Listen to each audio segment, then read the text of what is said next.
Welcome to Cadence Design Systems Fidelity Tutorial Tuesday, where we show you how to use our fully integrated environment Fidelity in short videos of a few minutes. Today, we'll explore how to monitor forces and moments in Fidelity LES. We start with a simple simulation of air passing through a golf ball.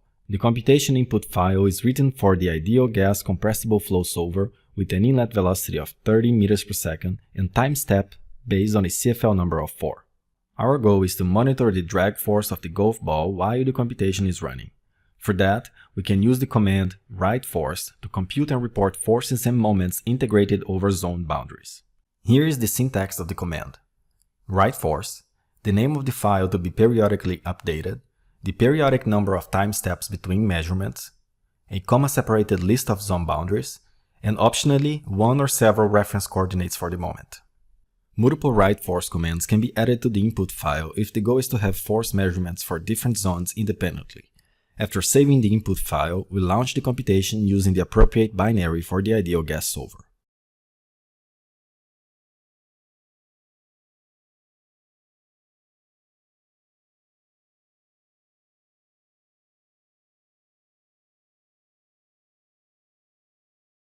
Once the computation has started, we can navigate to the forces folder, where you should find the .dat file for the forces outputs and one file for each reference point of moments. The forces file shows data separated into columns with headers for time step, time, areas, and forces.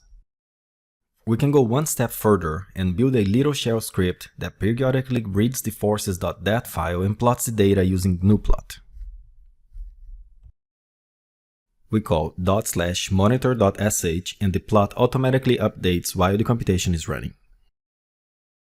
Thank you for watching. If you like this video, be sure to click the thumbs up button to subscribe to our channel for more upcoming content like this. If you have any questions or suggestions for future videos, please drop us a line down below or connect with us on LinkedIn, which is linked in the description. Thank you all and have a great Tuesday.